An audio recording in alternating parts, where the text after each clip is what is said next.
नमस्कार. प्रमुख पाहुण्यांना स्टेजवरती भाषणाला आमंत्रित करताना काही कोटेशन मी या ठिकाणी देतो आहे. विचार जेव्हा शब्दात उतरतात तेव्हा मार्गदर्शनाचं दीप पेटतं.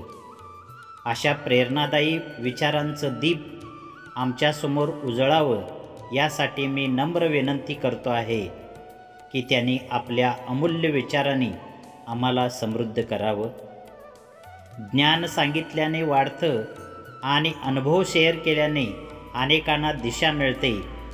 आज आपल्यासमोर एक अनुभवी, दूरदृष्टी असलेलं आणि समाजाशी नातं असलेलं व्यक्तिमत्व उपस्थित आहे. मी आदरपूर्वक विनंती करतो की त्यांनी आपलं मौलिक विचार या ठिकाणी मांडावेत. ज्यांच्या शब्दांना अनुभवाचा स्पर्श असतो तेवढेच शब्द काळजात उतरतात. अशा व्यक्तिमत्वाचं विचारधन ऐकणं हे आमचं भाग्य आहे. आता मी विनंती करतो की त्यांनी मार्गदर्शन करावं. व्यक्ती मोठी असते तिच्या दृष्टिकोनामुळं आणि तिचं भाषण मोठं असतं तिच्या मूल्यांमुळं. आपल्या प्रमुख पाहुण्यांचं मनोगत ऐकण्यासाठी आपण सर्वजण उत्सुक आहोत.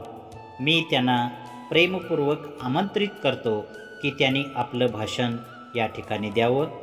ज्ञानी यांच्या पालखीचे आम्ही सारे खांदेकरी, ज्ञानी यांच्या पालखीचे सारे आम्ही खांदेकरी, उधळू फुले प्रकाशाची अंधाराच्या वाटेवरी, अंधाराच्या वाटेवरी. देवानेही काही अनमोल रत्न मोजकीच बनवलेली आहेत. त्या रत्नातील सर्वात किमती रत्न आज आपल्यामध्ये आलेला आहे, आपल्यामध्ये आलेला आहे. प्रत्येक कार्यक्रमाची खरी संपत्ती असते की वक्त्यांचं अमूल्य विचारांची उधळण. आज आपल्यासमोर अशीच एक प्रेरणादायी व्यक्ती आहे. मी त्यांना आदरपूर्वक आमंत्रण देतो की त्यांनी आपल्या प्रेरणादायी शब्दांनी आम्हाला मार्गदर्शन करावं. कधी शब्द असतात पुस्तकांचे आणि कधी शब्द असतात व्यक्तिमत्वांचे. आज आपल्यासमोर असलेलं व्यक्तिमत्व हेच एक जिवंत पुस्तक आहे.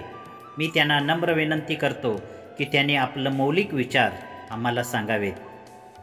ते वाणीही अमृत होते, ते वाणीही अमृत होते जेव्हा तिच्या मागे अनुभवाची शक्ती आणि सत्याचा पाया असतो. अशा अमृतवाणीचे श्रवण होण्यासाठी मी आदरपूर्वक विनंती करतो की त्यांनी आपल्या मार्गदर्शनाने आम्हाला समृद्ध करावं. एक विचार एखाद्याचं आयुष्य बदलू शकतं आणि एक भाषण संपूर्ण पिढीला दिशा देऊ शकतं. अशाच दिशा दाखवणाऱ्या विचारांचं श्रवण करण्यासाठी मी आदरपूर्वक निमंत्रण देतो की त्याने आपलं मनोगत या ठिकाणी व्यक्त करावं. विचारांचं बीज बोलणारं आणि प्रेरणांचं झाड उभं करणारं वक्तृत्व हेच समाजाचं खऱ्या अर्थानं मार्गदर्शन असतं. भाषण म्हणजे केवळ शब्दांचा प्रवाह नाही, तर तो असतो मनांचा स्पर्श, विचारांची दिशा आणि कृतीचा प्रारंभ. अशा भाषणाचा साक्षीदार होण्यासाठी मी विनंती करतो की त्यांनी आपल्या विचारधनाने आम्हाला प्रेरित करावं. अशा प्रकारचे कोटेशन आपण या ठिकाणी पाहुण्यांना भाषण करण्यासाठी आमंत्रित करण्यासाठी वापरू शकता. राजकुमार चौगुले, चिंचवाड. धन्यवाद, धन्यवाद, धन्यवाद.